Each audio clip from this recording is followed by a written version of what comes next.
forward in our quest for knowing the ultimate knowledge. Today the shloka that we are going to take up is 2.58. We are continuing this series since the last two sessions. We saw that Arjun had asked some questions to Krishna. He wanted to know, how does a person with perfected intelligence or elevated consciousness speak? What is his symptoms?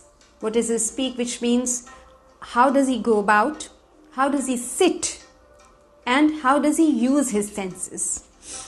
So Arjun basically wants to know all about the personality of such a person. Krishna has already answered two questions. Now in this particular shloka, Krishna is going to answer the third question, which asks, how does such a person sit? Sit, actually, by sit here is meant, how does such a person regulate his senses?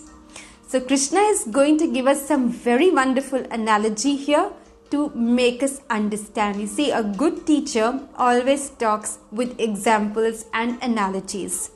And so Krishna, who is the topmost teacher, the topmost guru, Jagat Guru, is using a wonderful such analogy here, and we'll see what it is. But first, let's say our prayers. Om Ajnanatirmirandhasya Jnananjan Shalakaya Chakshurunmilitam Yena Tasmai Shri Guruve Namaha. Namo Om Vishnu Padaya Krishna Prasthaya Bhutale Srimate Bhaktivedanta Swami Niti Namine. Namaste Saraswati Deve Gaurvani Pracharine Nirvishesh Shunyavadi Paschatya Desh Tarine. Jai Shri Krishna Chaitanya Prabhu Nityananda Shri Advaita Gadadhar Shrivas Adi Gaur Bhakta Vrinda. Hare Krishna, Krishna Krishna, Hare Hare, Hare Ram, Ram Ram, Hare Hare. Alright, so let's read shloka number 2.58, and I'm definitely sure that you're going to love this one. Yada samharate chayam kurmo angani va sarvashah indriyani indriyarthebhyas tasya pragya pratisthita.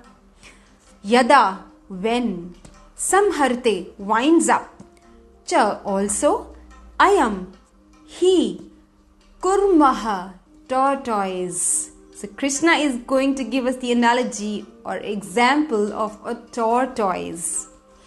Angani, limbs, iva, like, sarvashaha, all together.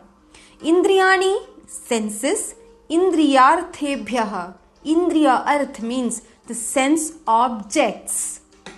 From the sense objects. Tasya, his. Pragya, consciousness. Pratishtitha is fixed. So Krishna is saying, I will translate as per Srila Prabhupada, is saying, one who is able to withdraw his senses from sense objects as the tortoise draws its limbs within the shell is firmly fixed in perfect consciousness. So Krishna is giving us the method for regulating our senses. You see, the sense of enjoyment, the sense enjoyment that we get in this world, in the material world, is when the senses come in contact with the sense objects. What is the object for the eyes? Form. The eyes are always looking to enjoy something beautiful, What is the object for the ears? The ears they are always looking for something nice to hear. What are the sense object for the tongue? Taste. We always want to eat something which is delicious, and so on. So, although the senses need some food, well, this food is actually a common term for all the senses, food for senses, which means, as in the next shloka, Krishna is going to say, ahar for senses, or the food for senses. So, definitely, the senses need some food. And it's good to give them some food. But what happens when the senses just go out of control and just want to constantly engage with and constantly contact the sense objects, giving rise to a state which is undesirable not only for spiritual development but also in the material sense. Now, all of you who have ever had a chance to enjoy a buffet will agree with me, because I have experienced it. When you are in a buffet, you just want to eat absolutely everything and to your heart's content, and not just to your heart's content, even beyond that, And after that, the repercussions that we have to face, we have all faced it, I'm sure, sometime or the other. We all know what it is to overeat, what it is when the tongue wants to constantly come in contact with the sense objects, giving it taste all the time. So, and of course, sometime or the other, when we gave in to the demands of our eyes to watch a movie when we were supposed to be preparing for an exam and faced bad results because of this. So we have all had this experience. We all have this experience almost every day, when one or the other of our senses just clamors for more and more and more, and we can't stop them. And that's the reason why we end up being where we are. Many times in doctor's clinic, many times, frustrated because we couldn't control ourselves on time. So Krishna is saying, a person who is steady in his intelligence just knows where to stop. He knows when to stop and where to draw the line. Well, how do you think we can ever do that?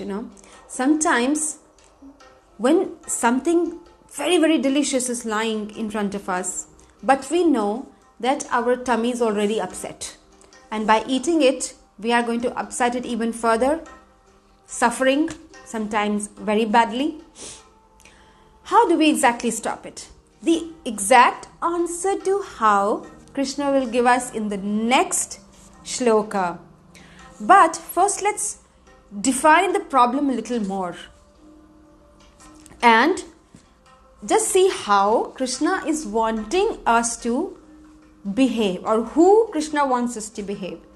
Now, Srila Prabhupada in this purport has used another analogy in which he is comparing the senses to serpents. Well, this is not exactly Srila Prabhupada's analogy, because Srila Prabhupada says only what is given in the scriptures.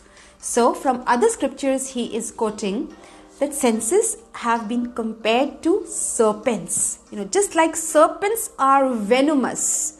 A serpent or a snake, a poisonous snake, has fangs, and it is capable of biting us. Why so? Because when we give too much power to our senses, they just make us lose our opportunity to get out of this material world. Because of our desire to enjoy our senses all the time, we are bound here. And where is mind? Remember from the previous shlokas, the mind, Krishna has been telling us that a person who knows how to interiorize his mind and not to fulfill every desire that the mind puts up. We distinguished between two kinds of desires, the desires of the mind and the desires of the soul.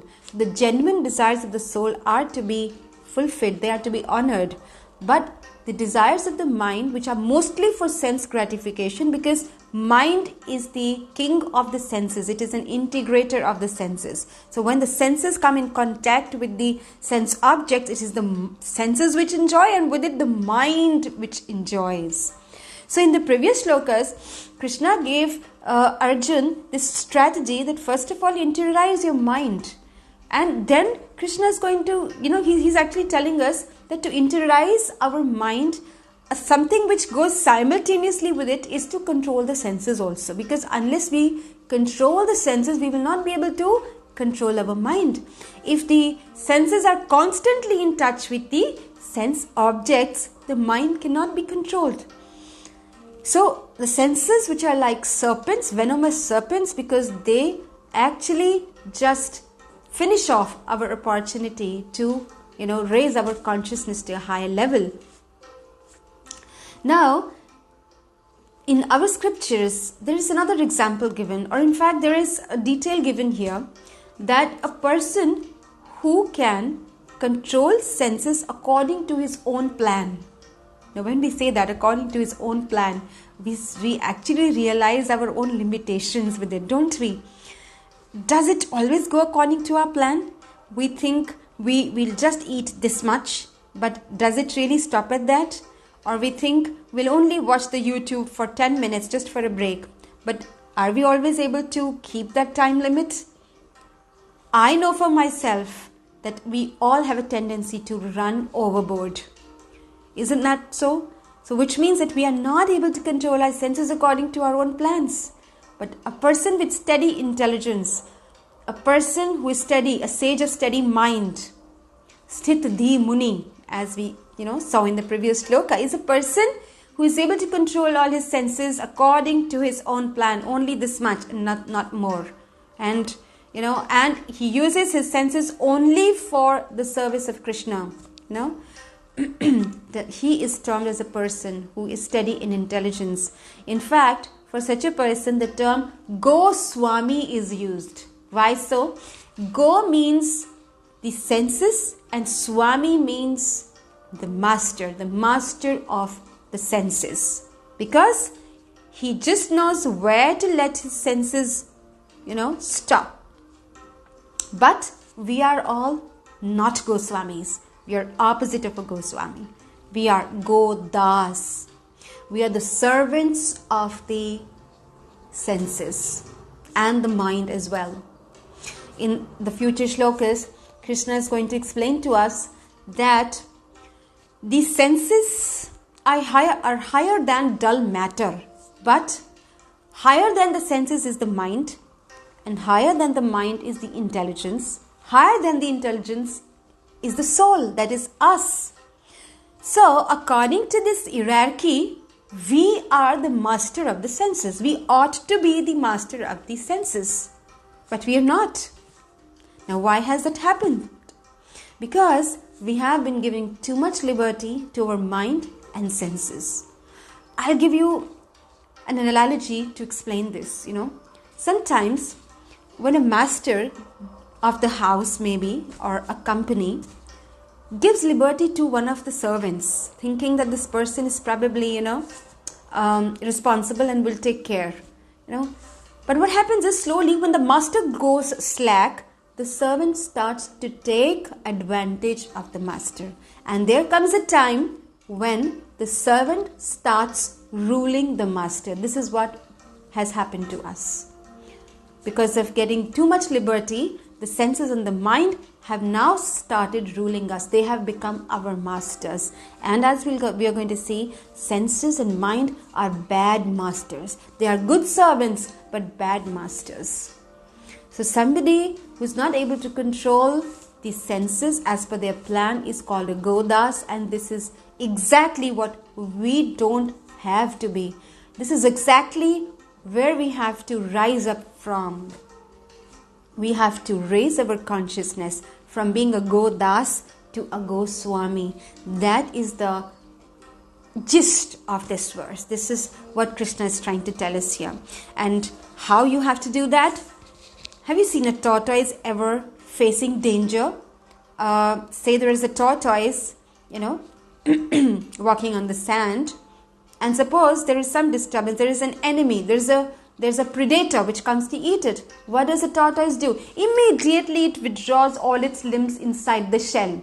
The head, the neck, the forelimbs, the hind limbs, everything goes inside. Now in biology, this particular strategy is called the feigning death strategy. Many beetles also do that. They just, that's a slightly different strategy in which they act as if they are dead.